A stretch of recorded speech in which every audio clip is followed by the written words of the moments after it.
teaching to the particular requirements of that particular moment.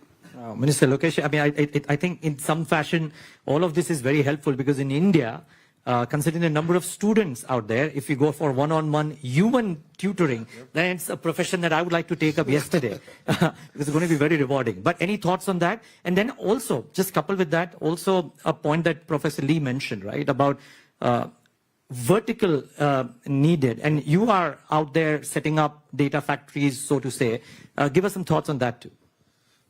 No, I mean, the more fundamental thing for me is in government schools, how can we use AI? And how can we create the personalized adaptive learning platforms available and prescriptive homework? This is something that we're really passionate about. And as a state, I've been questioning my entire team that how do we go from passive learning to active learning? For lack of a better word, how do you gamify the entire classroom interaction between students and enable them to absorb content far better? I think this is something that this is a journey that we've just started. We've earmarked, and this is something that we're actually going to deliver. So that's one part. On the larger context, India has jumped over the personal computing, gone directly to smartphone, and then that presents a unique opportunity for us. So, healthcare. What's the role of wearables? If I want to look at preventive healthcare. Is there technology out there where at least a pre-diagnosis can be done? So I know where to put my money, who to focus on in terms of a unified, mandatory sort of a health platform coming in. So I think these are questions that we are also now asking ourselves. End of the day, every government has only so many resources. And as you rightly said, it's about putting that money where it actually makes sense and where outcomes can be measured and outcomes will be actually delivered. Right now, our entire system is focused more on outputs. And that's what I think is resulting in the challenges that we're facing. Great. Okay.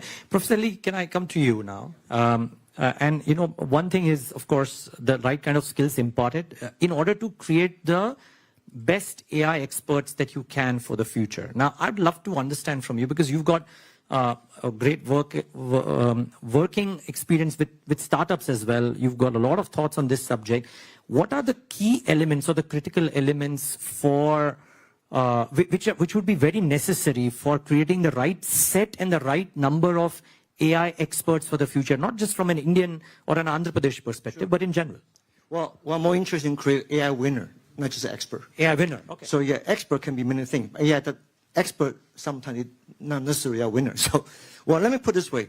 I like the term you call data factory because we are doing a data foundry at University of Maryland. So what a data foundry really is, because when you take the verticals, we have industry. You have electronic manufacturing verticals, automotive verticals, right? You have a lot of data people generate. But most of the data, they are maybe Excel sheet ready, but they're not machine learning ready. There's no background, no label. That's 80% of your work going to be. But if you have a data factory, you should have a good 3B. Baseline, background, and also good benchmarkable. I call 3B. If you have no baseline, no background, not benchmarkable, anybody can speak apple, orange, you cannot compare them. Number one. Number two, the teaching method. I like you say when, how, what, which is very good. But I think in industry, we're talking about industry, right? AI has to have economic evidence. You cannot just AI for fun.